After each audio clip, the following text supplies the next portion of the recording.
In this video, I'm going to show you how to replace a Dyson battery. So you need to remove the screws. There's 1, 2, 3 screws to remove.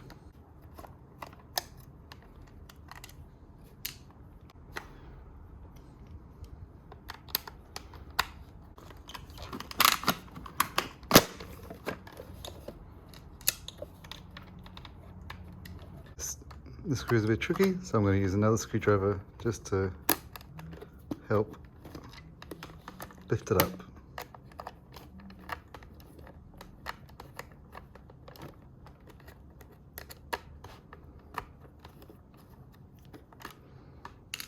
Now with the 3 screws removed, now we just simply pull the battery out.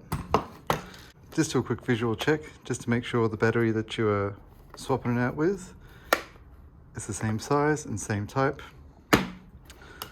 So now I'm just going to insert that battery in, and I'm going to insert the screws back into the 3 spots.